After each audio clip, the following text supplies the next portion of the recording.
Welcome everybody to Steven Spielberg Reviews, and I'm finally getting started talking with Steven Spielberg movies, and this is going to be out of order. So the very first movie and I made a poll on Instagram saying, how should I review these movies? Should I review one a day or two a day? And let's pull up that right now. Let's pull it up right now and let's see. Let's share the results. And the winner by far was 2 movies a day. So you get 2 Steven Spielberg movies a day. And here we go. So my very first Steven Spielberg movie review is Munich. This is one of his most underrated and his most controversial film to date. And this stars Eric Bana, Daniel Craig, Ciaran Hinds, Mathieu Kassovitz, Hans Zischler, Geoffrey, Roth, and Ayelet, Zurer, and is directed by Steven Spielberg himself, based on the book Vengeance by Jonas. And this movie came out in 2005, and this was one of his lowest grossing movies, and this movie got 5 Academy Award nominations, including one for Best Picture. I don't know why. This movie was robbed of an Oscar. After the murder, so basically this tells the dramatic story of the secret Israeli squad assigned to track down and assassinate 11 Palestinians believed to have planned the 1972 Munich massacre at the 1972 Olympics, killing 11 Israeli athletes and their Israeli coach. And the personal consequences of this mission of revenge takes on the team and the man who leads it.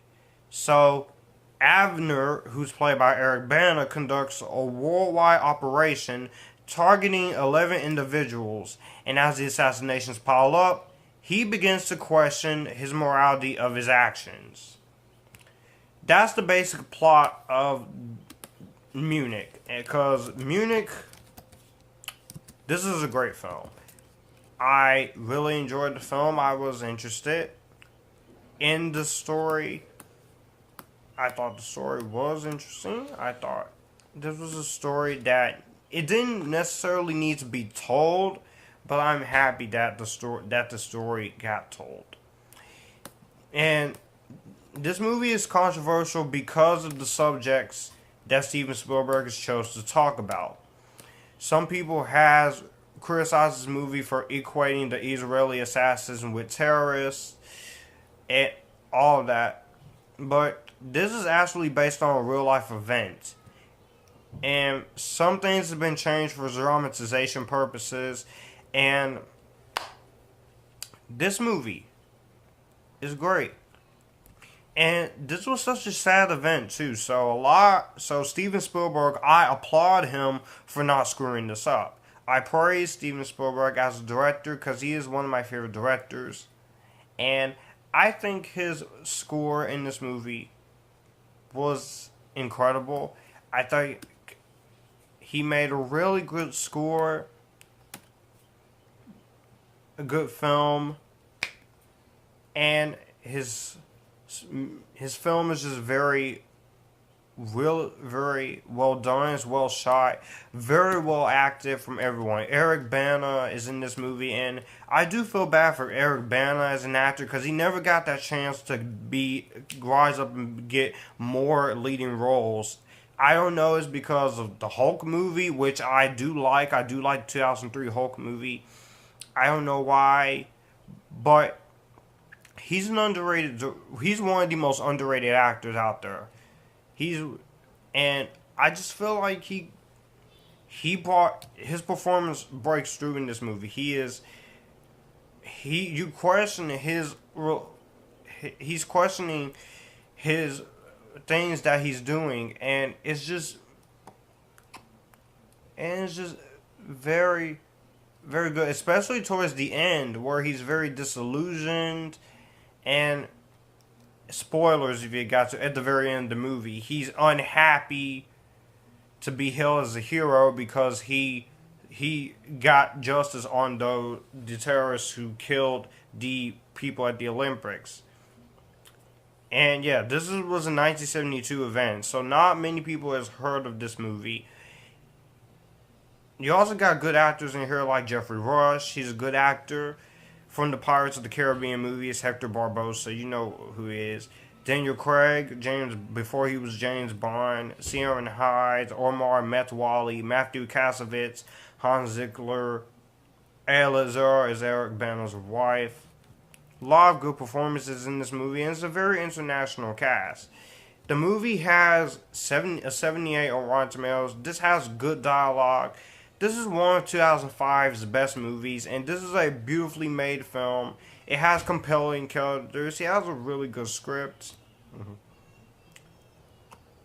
A lot of people has hated the climatic love scene at the end of the movie, but I like the scene. It's like Lady Macbeth's suicide in Macbeth, and it's corrupting Avon.